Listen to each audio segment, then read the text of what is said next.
What is happening, upper tier community? This is Niall here, of course, your host of the Upper Tier podcast.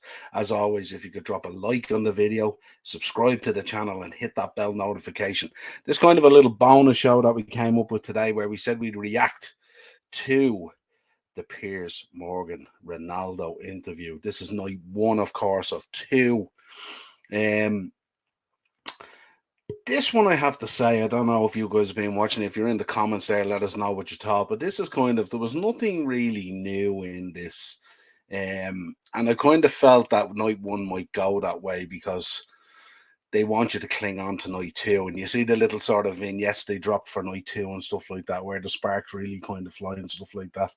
I kind of looked at the build up to this, and this was kind of like football's Lance Armstrong, Oprah Winfrey kind of thing, isn't it? Where you're there and you're listening to Lance Armstrong talking about how he loved football, or sorry, he loved cycling and all this kind of thing.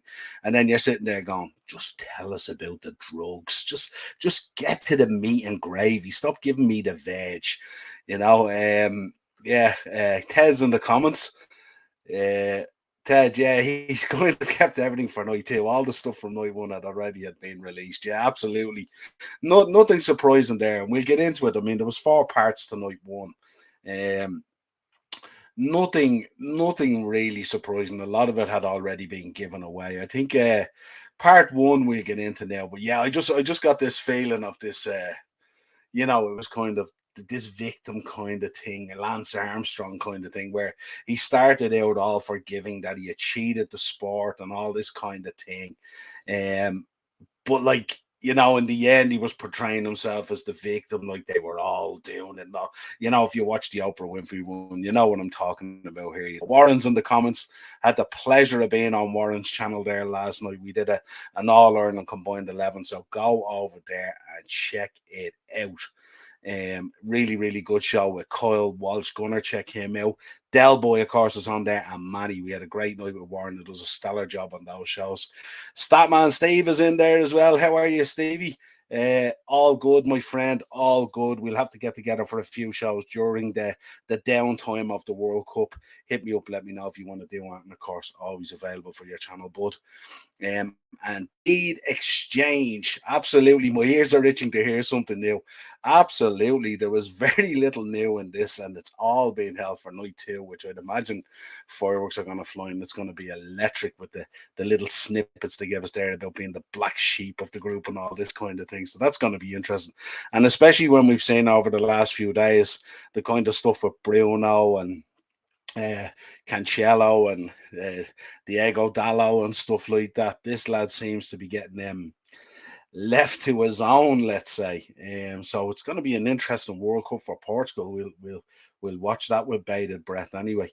But he was asked, I mean, straight out of the bat, why are you doing the interview? And he says because he likes Piers Morgan and also because it was time. And he had alluded to the fact, I think 2 or 3 weeks ago. I think he had said something like the truth was coming or something like that. So obviously this had been planned, and the leak was that it happened on Friday and stuff like that. So I don't know whether the decision to exclude him from the Fulham game triggered it and went, right, now it's time to do it. Morris in the comments, check out Morris's channel. Brilliant out there, dropping content every day at this stage. I think he revealed too much in the previews. Didn't learn much new tonight. Absolutely. I think everyone's on the same boat, but what it will do is it'll mean we'll be dying to tune in tomorrow night. So they kept us hanging, Morris, like a good episode of Raw, they keep you hanging till next week so you come back. This is Pro Wrestling 101, Morris, isn't it? When you think about it. But yeah, the first part of it, really, he spoke about how close he was to joining Man City, which most people at this stage know, and that, through his own, his own feeling for United, and obviously the conversations with Alex, and Alex telling him it was impossible to join City and all this kind of thing. The prodigal son, of course, returned to Man United, and there was huge fanfare about it. Ronaldo returns. Of course, smashed every record in terms of, Twitter retweets and likes, and selling jerseys. Absolutely smashed the previous record held by Messi for sales of jerseys within a 24-hour period. And he was making the point that he likes to drag records along with him. He doesn't like to follow them and stuff like that, which is what you would expect to hear from a guy as driven as him. Absolutely unbelievable. But he re-signed, and he said very quickly, and this kind of got me intrigued by this with this situation, that it was kind of like he kind of said, like, kind of within 72 hours of rejoining, there was huge fanfare. Obviously, played in the Newcastle game, scored two, brilliant reception, all that kind of stuff. Should have been amazing, but he realised very quickly that the club in the last 10 years or whatever it was had stood still. That he described it as the clock had stopped. And that the structure around it and stuff like that between Alex and Ferguson and David Gill had gone, and a lot of stuff had changed.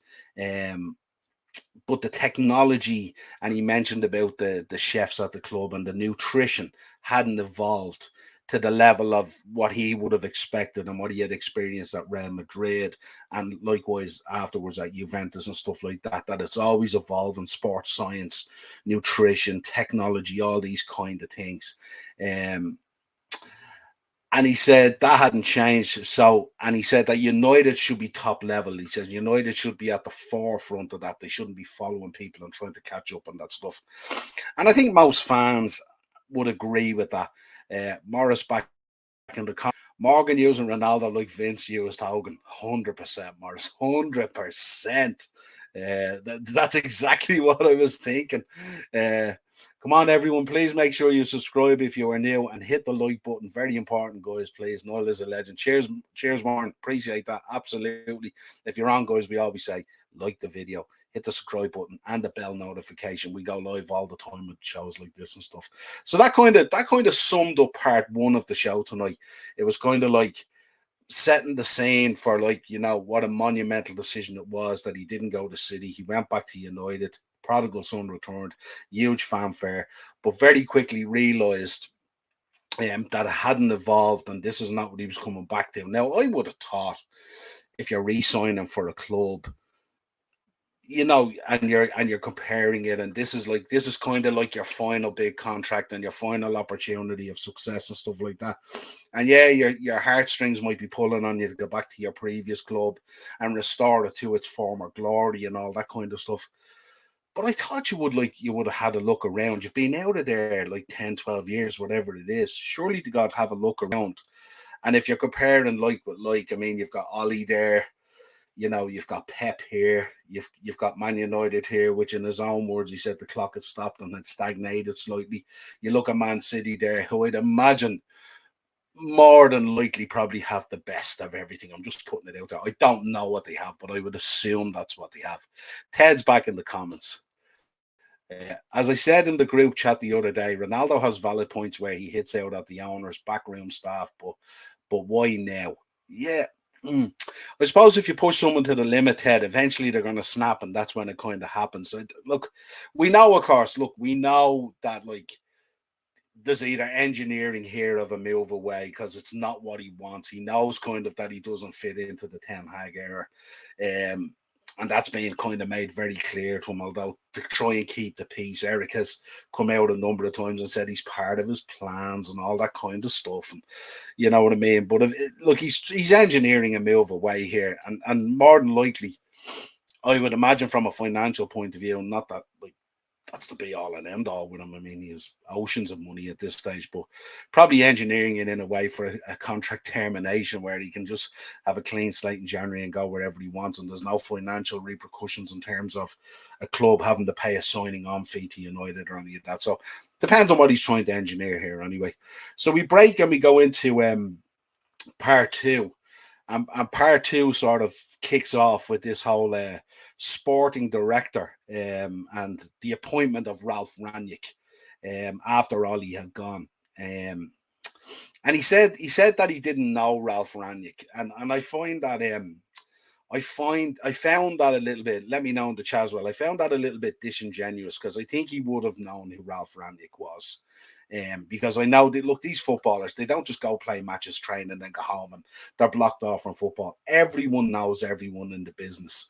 And I think he kind of felt that he said he had played for, he made the point that he had played for a lot of top managers over the years, and that he kind of always had a repertoire with them, that he could go to them with ideas and stuff like that, and he could share his thoughts on what was happening at the club with the manager and stuff like that, and that the relationship in that kind of area was kind of pretty good. But he wasn't happy, obviously, with Ralph coming in. He says a club the size of Man United, where they sack Ole Gunnar Solskjaer and then they appoint a sporting director. They didn't even employ like a, kind of a proper manager, if you like, and stuff like that. And he said then very quickly, Ralph started briefing the media in terms of Ronaldo not buying into the press or not capable of delivering the press that Ralph wanted to put in there. But I mean, if you remember back at that time as well, there was a lot of players at United weren't able to implement that press, and it wasn't just Ronaldo, but he was obviously, because of his age and everything else, was probably the easy scapegoat. But I don't think any of them were pressing, really. Let's be honest.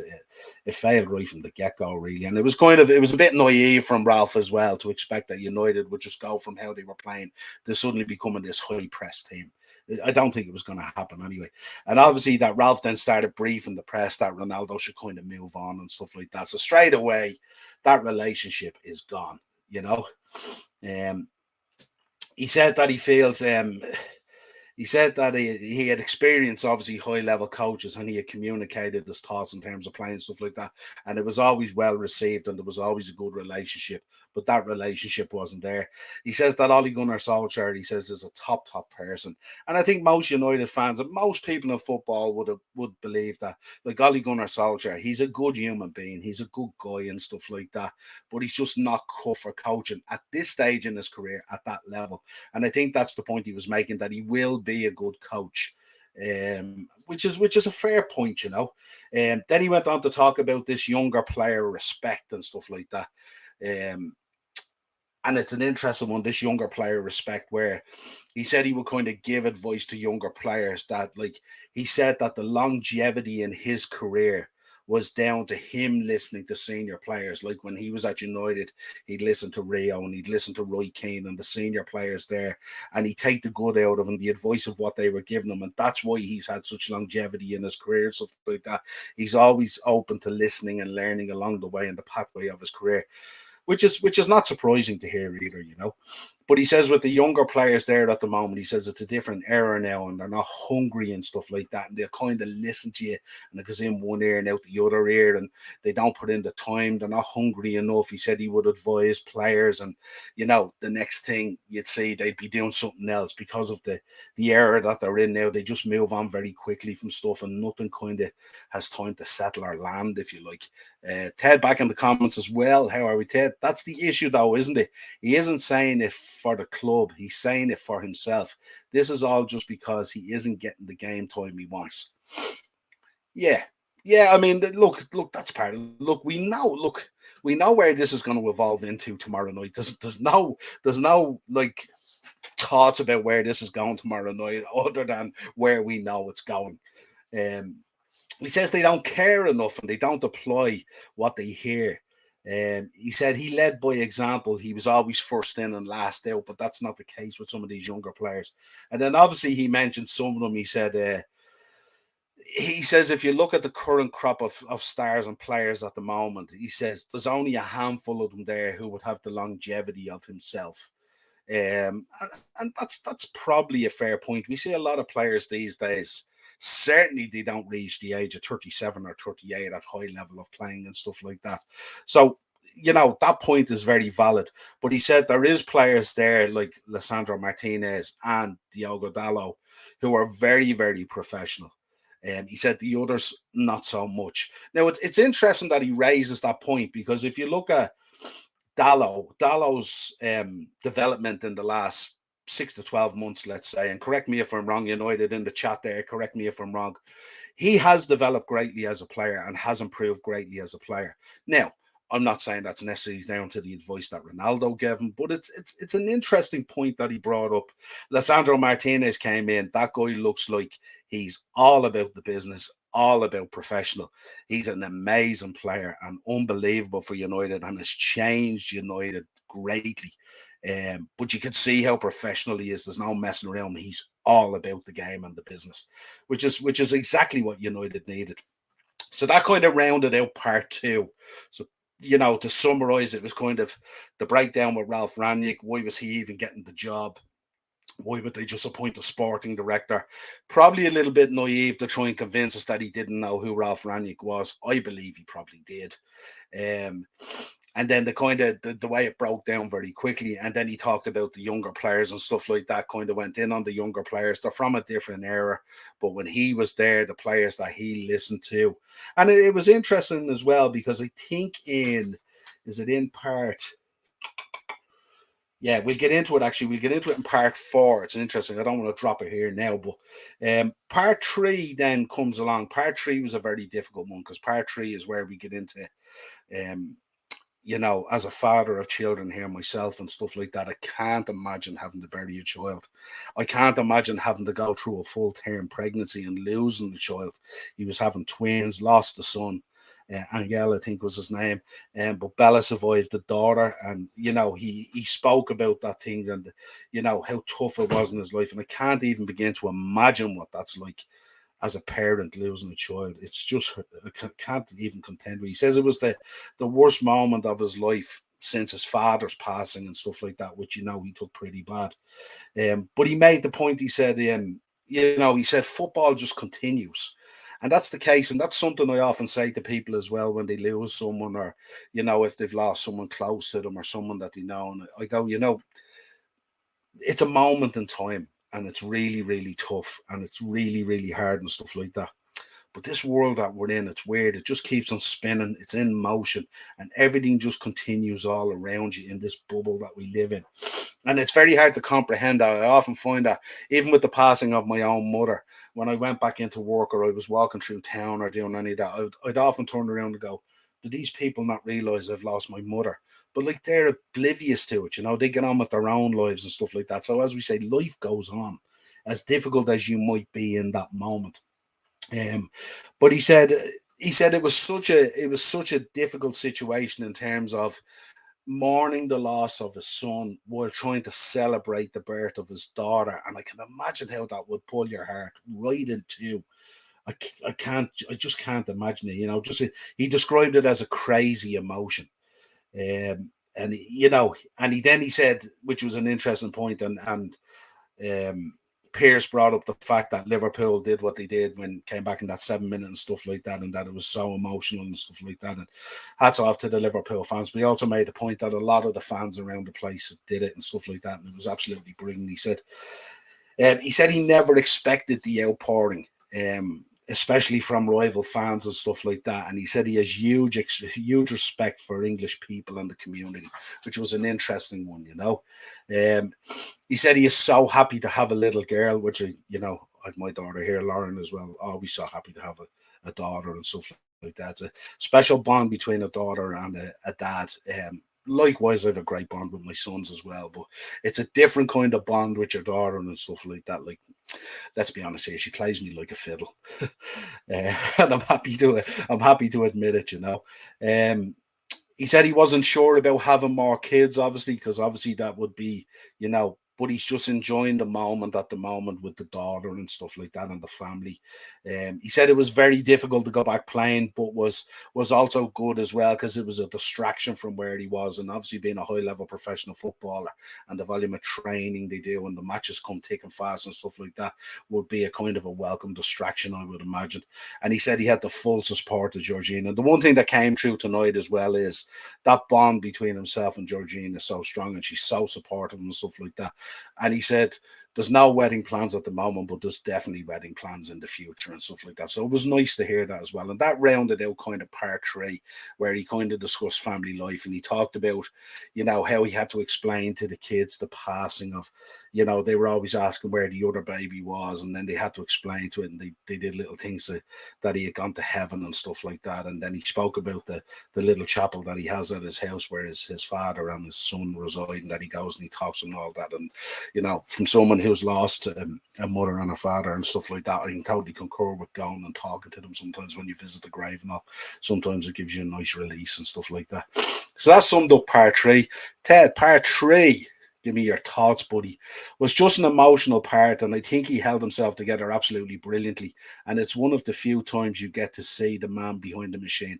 Yeah, absolutely, Ted. And I mean, look, nothing rings home truer than family when you start talking about family and stuff like that. He held it together. And I felt tonight as well, at times, he was very close as well. He was very close to tipping over and stuff like that. You could see it and stuff like that. But he held it together brilliantly and stuff like that. And such an emotional roller coaster, like to have to deal with that kind of thing. So then we get into the final part. And the final part is part four of tonight's one. He said he knew Eric Ten Hag. He was asked about Eric Ten Hag, that Eric had come in. He knew Eric Ten Hag, obviously through Ajax. So I believe if he knew Eric Ten Hag through Ajax, then surely he knew Ralph Rangnick. Just putting it out there. He said that he felt it was easy. It was easy at times to blame Ronaldo to cover up other problems. So he felt that there was other problems at the club, and I'm sure he'll get into this tomorrow night. There's no doubt about it. But he said it was easy. It was easy, like, to target the 37-year-old, the Ronaldo, the over the hill kind of thing and stuff like that, which was an interesting slant and stuff like that. And he said the press criticised him kind of to avoid other things and stuff like that. And then he made the point that he doesn't read the press and a lot of the social media stuff, that he doesn't waste his time on the hate and the garbage and all that stuff, that he focuses on his fans and the love. And they were talking about he's a huge Instagram following, 500 million people. 500 million people follow him on Instagram. So anyone out there is following him on Instagram, drop us a like and a subscribe, will you?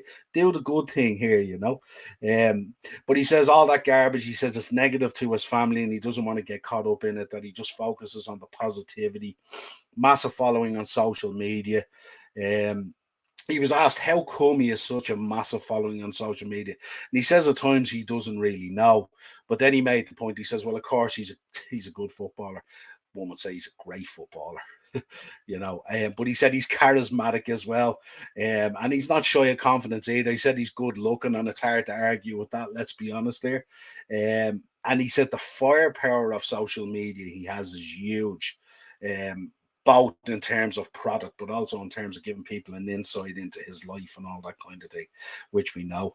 This is where it started to scratch us a little bit, you know what I mean? Some of we kind of heard already, but at least we were getting a little bit of the main course was arriving at the table. We had the soup, or the starter, your starter of choice or whatever it is. But now we were beginning, the main course was arriving at the table. Salt Bay was arriving with the salt and the steak, those gold, beautiful T-bone steaks or whatever they are, yeah? So Wayne Rooney came up, and he said a year ago, Wayne Rooney was at his house. He was picking up his son to go play football. The kids were here, all that kind of thing. And he said suddenly now, Wayne Rooney has been very critical of him in the last year. Piers Morgan was making the point. And he said he thought it was kind of out of jealousy because Wayne isn't playing anymore and he is. And look, the way these two players have looked after each other, both have been exceptional world-class players. But Wayne Rooney's lifestyle and Ronaldo's lifestyle, never the two would meet anywhere in the middle. So you could understand why one has had a bit of longevity and one hasn't. But two fabulous players.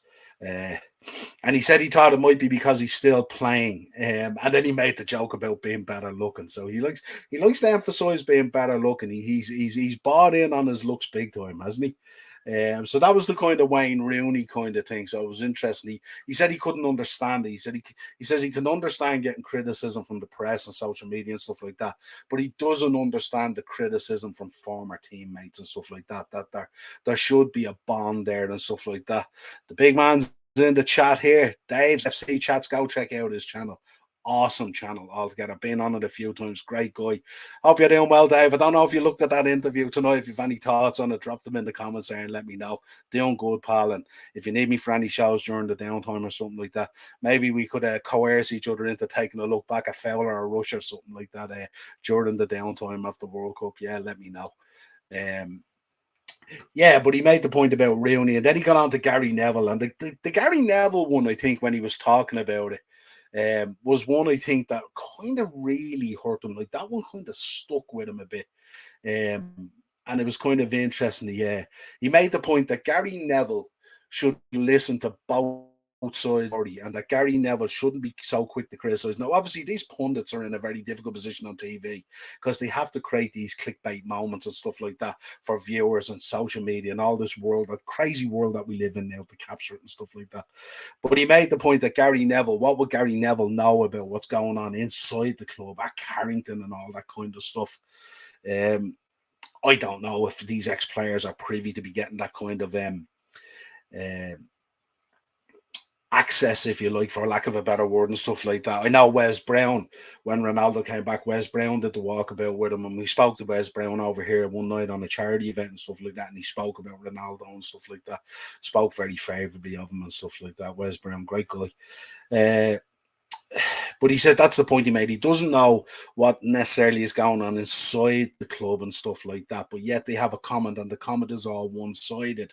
And he said at times, he said he felt some of these guys were just taking advantage. So it's very easy to drop Cristiano Ronaldo's name into these things, and straight away it's hundreds of thousands of views and hundreds of thousands of clickbait and headlines and press and all this kind of stuff. So they kind of use them to take advantage. So then Piers brought it back around then a little bit positive, and he spoke about Roy Keane and Rio Ferdinand, sorry, not Les Ferdinand, Rio Ferdinand. He talked about Rio Ferdinand being a neighbour of his when he was at United and stuff like that. They were very close friends. And Rio and Roy Keane have probably been the most positive outspoken about Ronaldo and how he should be used and what way the club is managing him, and that it's a disgrace and all this kind of thing. Whether you agree or disagree with it, doesn't really matter. That's their viewpoint. And I know Roy Keane last week was being vilified for the stance that he took on Ronaldo and stuff like that and all. But loyalty is a big thing as well, but not to the point where it's misled and stuff like that. But he made the point that the one thing I really liked that came out of tonight, and not because I'm Irish or anything like that, but he said Roy Keane was the best captain he ever played with. That's a huge statement from Ronaldo, isn't it? Absolutely huge statement. Let us know in the chat what you thought of that statement. That was one that I took out of the evening and stuff like that. Dave's in the chats. Neville said last year Old Trafford was falling apart and the training ground was ancient, stuck in the 1990s. Absolutely, yeah. There was a lot of talk of that going around, how stadium investment, even to the point, Dave, where they were talking about that they might have to move out of Old Trafford and stuff like that. They were talking about it. Not that the Glazers would have an appetite for that kind of investment, I would imagine. But yeah, remember that well. But he spoke, yeah, that line that he dropped there, Roy Keane was the best captain he ever played with. I thought that was an amazing line. And I don't think, let me know what you think in the chat. Did you feel that one that he dropped, did you feel it was because, okay, Keane was going out and batting for him? And obviously some of this media stuff he does tune into, because we seen there last week, he blanked Gary Neville and walked by him after the criticism and stuff like that. So obviously he does listen to some of this media stuff that's come through. Of course, when with all the devices that we have and advertising and everything out there, it's impossible to avoid it and stuff like that. We talk about it all the time with spoils and sport and stuff like that. No, it's impossible to avoid it with social media now and stuff like that. But I thought that was a huge point that he made, and I don't think he was making it because he's played with some brilliant captains. He's played in some unbelievable teams when you think about Ronaldo down through the years. But to turn around and say Roy Keane was the best captain he ever played with, that's a huge mark of respect for someone like Roy Keane. And especially earlier in the interview when he spoke about, when he was at United initially, how he listened to people like Roy Keane and Rio Ferdinand. These are serial winners. These are professionals with a drive. I know Alex Ferguson was there and he was that engine in that car and stuff like that at Man United when they were at their prime and stuff like that. But these guys were so driven. Like there's moments, if you think about, I think it's Roy Keane, is it in that Juventus game, I think, which got United into the final, I think the treble year or something. That, correct me in the chat if I'm wrong, I'm not sure. But that drive that Keane had in that game, to the point, I think, where didn't he pick up the booking or something like that that took him out of the final basically? But that drive to get over to the line, to get your team into the final, to keep the hopes alive and all that kind of stuff. I think that's kind of where he was coming from and stuff like that. These guys were so driven, so professional that every minute and every day, that's all they spoke about. And then I think he was alluding earlier in the interview to the younger people. They're so distracted by TikTok and Instagram and cars and, off to Dubai and off to Abu Dhabi and all these places. They're so distracted by life that football becomes such a small part of their life and stuff like that. And we've seen it with players who had huge potential. I mean, you think about Jesse Lingard and stuff like that, who should have gone on and been a really, really brilliant footballer, but got distracted by social media and Instagram and TikTok and all these things, and then it becomes second level thing and stuff like that. Ted back and Ronnie doesn't like the ex-players, teammates that criticize him, but they have tried to take away how great a player he was or anything like that. They are saying he's not been great recently. Yeah, I think that's the case. And the real dilemma on this, and I spoke about it in our own WhatsApp group, and it's a difficult one to think about as well. But you know, we often talk on these shows, and I'm sure the lads on the chat there who have their own shows and stuff like that, we constantly talk about mental health and how it affects us and how this wave of mental health that we're not prepared for that's coming because of, lockdowns and all that kind of stuff. But we sometimes we think that mental health doesn't affect these players because they're billionaires and they have this lifestyle and stuff like that. But there's a lot of stuff they do where they go home and they have wives and they have kids and they have that other side of their life that's very similar to our own lives. Maybe not at that level and stuff like that, but still very similar. And I'd say for a guy like Ronaldo, who arguably has been one of the greatest ever played. You can argue whether you're Messi or whether you're Ronaldo, goes back and forth, and the arguments stack up on both sides. But with a guy like him who's reached that level to be so superb and so brilliant and to have won everything in the game multiple times, to be voted the best in the game multiple times, to now be on that other side of that hill, and he's coming down that side of the hill and he's looked after himself so well. At 37, he's an absolute specimen of a human being. 38 now, even still a specimen of a human being, but maybe, the mind and the body aren't interacting at the same rate that you need them to at this level of football and stuff like that. But the mental health of dealing with that, and I think that coupled with going back to Man United and maybe it not being what he thought it might be, and then to kind of be used as the sounding board for a lot of the problems, and then kind of changes of managers and to feel unwanted, and he said how much he loves the fans and stuff like that, and I don't doubt it for a second. Although some of the fans would say, and arguably right, doing an interview like this disrespects the fans, and I'm sure we'll hear more tomorrow night in respect of that. But I think also, leaving the stadium early and the petulance of some of the stuff he does is a direct disrespect to the fans as much as it is to the club, especially when you're that petulant and you're trying to get a point across and stuff like that, and you're trying to win a card game that now you can't win. And I know it must be really, really difficult. And look, this guy is a legend in football. He's a legend for all of us as fans, not just United fans or Real Madrid fans. This guy has broke my heart on many occasions as a Liverpool fan, but you can't deny the brilliance of the man. And I just think at the moment, I think between, he lost his dad, he lost the child, he's trying to deal with his career kind of winding down, and I think there's a lot of mental health stuff going on there at the moment. And I think it might be a case the walkouts and the petulance and stuff like that might be his way of reacting to that kind of situation of not being able to accept it and stuff like that. And I know that's very difficult because some people will say, look, you just have to accept it. That's it when your career is going that way and stuff like that. But it must be so, so difficult. You can imagine, you hear people retiring all the time out of jobs, Gardaí retire out of their jobs, nurses retire out of their jobs, doctors retire and stuff like that. And it's so tough on them as well because they have that routine in their life for years and years and years. Football is kind of the same in terms of, I know it's a shorter career than those kind of things, but obviously, you're focusing on your diet all the time. You're training, you're never out of training 24/7. You're pulled all over the globe in terms of what you needed between press commitments, football matches. They play more football now than they ever did, which means they have less family time and all that kind of thing. And eventually that catches up with you. And then it's kind of, you get that realization where you are coming to the end, and trying to deal with that must be so difficult.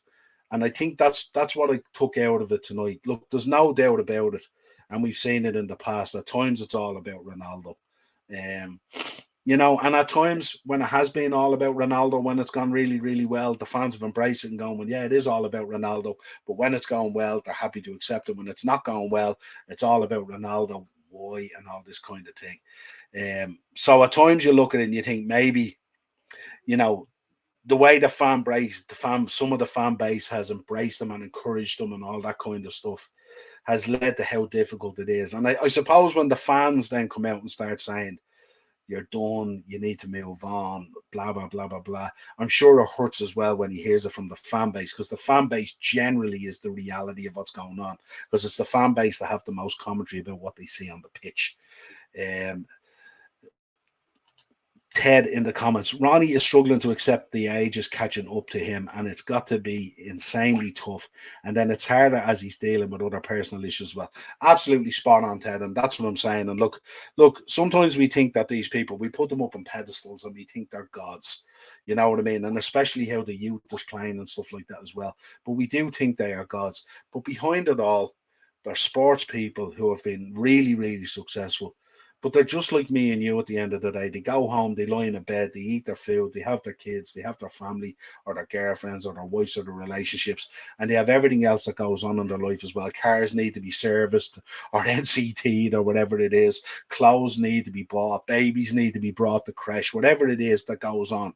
It's very similar in terms of a lifestyle. The only difference is they're pushed out there into TV world and into the media and this world of social media, and they can sometimes very quickly become targets. And we've seen it down through the years with players who just couldn't deal with it anymore. They couldn't deal with the end of their career, or they couldn't deal with, how much that world has affected them and stuff like that.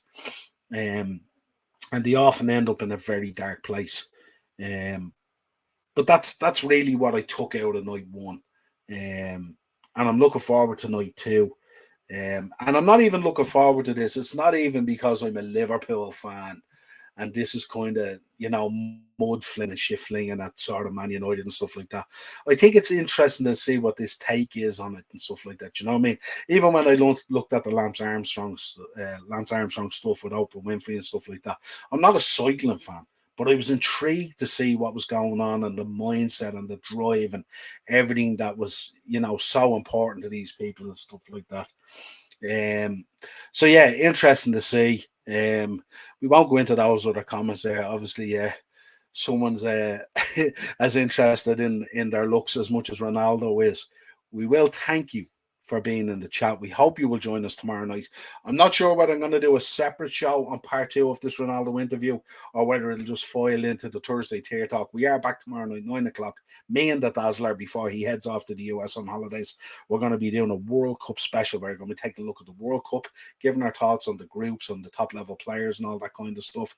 We're also going to be doing a very special Beat the Bookie, where we're going to be coming up with just some fun bets for the crazy stuff for the World Cup and stuff like that. Just have a bit of fun. We'd love you to join us tomorrow night at 9 o'clock for an hour, as you always do. We love your support. Like, share, subscribe, hit that bell notification button, keep the channel growing. No doubt we'll definitely touch on it during the show, and it might take up a good bit of the show as well. And we will get through all the World Cup groups and stuff like that as well. All I can say is thank you as always for your support. The channel is grown. Really enjoying appearing on other channels as well. As I said, check out Dave's. Also check out Ted's there. Retrotainment Recast. And also his buddy Greg as well, and Ian with the Dynamos. Doesn't we do the wrestling stuff? He also has the Chelsea Raw where he does all the Chelsea content. Ted has Retrotainment where he looks at old movies and he recasts them and gives his views on them and stuff like that. Great channels out there, guys. Get out there and support them. Warren's Team Talk, always brilliant.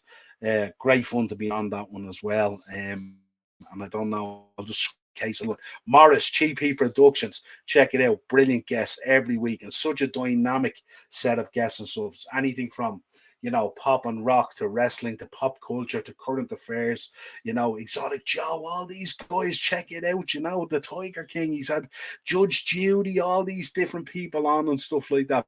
People related to those shows and stuff like that. Shows we watch as kids. Check out Statman Stubbs, always doing his Liverpool content over there. And a big shout out to John from Glasgow, LFC Glasgow Chats, I think it is. Correct me if I'm wrong, lads. Check out his channel as well. John's an absolute baller. Love chatting to him about Liverpool and stuff like that. Until tomorrow night, folks. We didn't really get to the main course yet, but we feel it's coming based on what they dropped at the end. Cheers, folks.